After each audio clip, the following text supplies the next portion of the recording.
As you know, we are very much an international city in Hong Kong. I'd like to ask your view about what is the role of an orchestra in Hong Kong? What can the orchestra do for Hong Kong? Well, that's a short question, and there is a long answer to it, but I try to keep it short. I think an orchestra is one of the organizations in a city that can serve as a catalyst for the rest of the arts, because we have such a wonderful repertoire written for an orchestra. I mean, one of the great outpourings of humankind has been classical music from 1500 till today. And so there is this wealth of incredibly beautiful music written for this body of about 100 players. And if you succeed in making your orchestra have really world level, this could be indeed a catalyst for the arts in a city. And because other organizations want to be good too, it is just like a snowball. Now, we are very much a business city. In fact, Yes. In the 60s and 70s, and I remember people were saying, Hong Kong is a concrete jungle, but cultural desert. we don't talk much about culture. But since then, we have gradually improved the cultural and the music and arts aspects of Hong Kong being an international city. And, we like to compare ourselves with other financial centers. And how do we proceed to raise the standard of our people and appreciation of art and culture, appreciation of classical music? How do we do that? It has to be in the schools. Art, when kids are still open-minded and when they learn languages very quickly, they also like music. They sing in the classroom. If that is not encouraged, then we later on have a problem because it doesn't exist for the kids. But so it's important that in the schools at a very young age, 4, 5, 6, music is a part of the education as much as counting money and learning words. And on the other hand, there need to be enough arts organizations in any given city. And a city of this size, which is so exciting and in so many ways a world-class city, the government has to make clear to us and its citizens that they value their city having a good art society, a good arts life from people that live here and whose kids go to school here and who pay taxes here, what have you. So not fly it in from somewhere else, because that's useless. It will not do anything.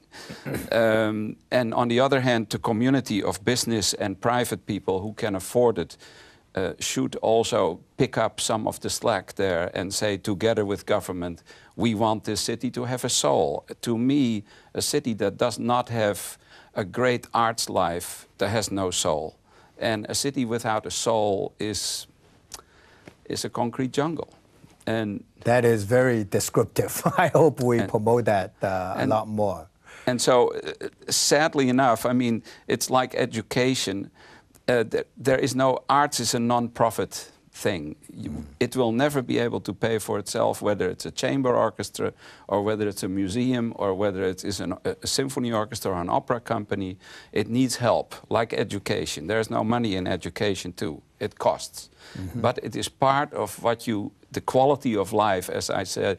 Clean air, there's no money in clean air too, but we need clean air. We need clean water. There is a number of things in life, I think, that make life worth living and that sets us apart from the animals, where we say this is important. And I think it's not just government that needs to say this. It's also the business community that, after all, makes its money in Hong Kong and earns vast amount of money in Hong Kong. And I have to say that in a number of lunches that I've had with a lot of people from the business community, there has been a very open ear to try and help us in first instance, and the arts community in the greater picture in Hong Kong, to become more important and more healthy. Because we're, at the moment, the water is still here. We've been cut so often in the past that what once was one of the best paid orchestras in Southeast Asia, probably the best paid, we're now like 4th or 5th or 6th. And as with everything, if you want Real Madrid as a football team, you have to buy Beckham and you have to buy Ronaldo and or Barcelona. You know, it costs money to have quality. Quality of life is very important to our city. Absolutely. I must say, our 7 million people not only raise the standard of education, but raise the standard of appreciation of good music, good art, and good culture.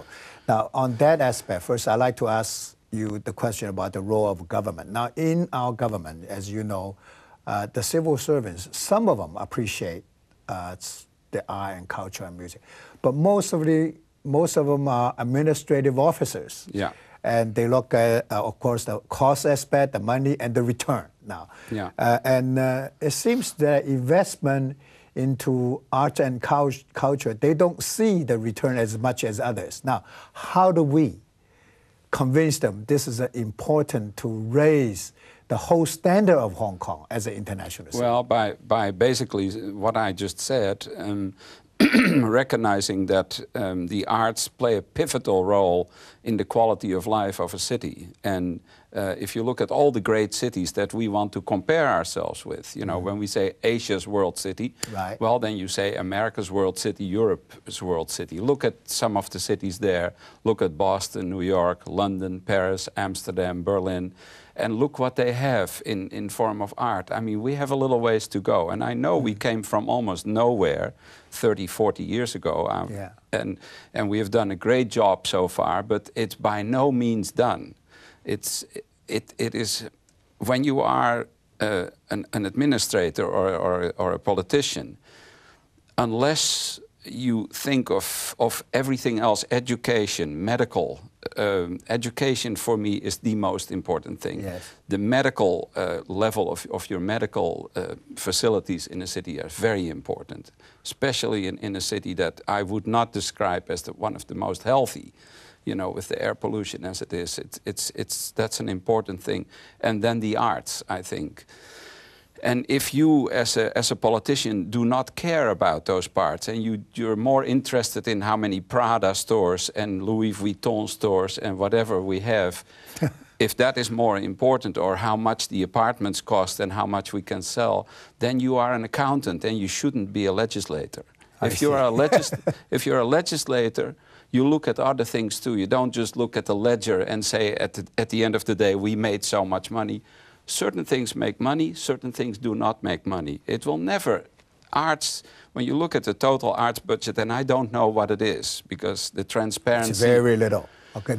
I would think it's very little. So in a city that is basically extremely rich, there should be, in Holland we are trying to have 1% of our gross national product for the arts. I see. 1%. Out of 100%. So I think, you know, we should aim for something like that in the long run. And I know this is not going to happen overnight, but some people who maybe not themselves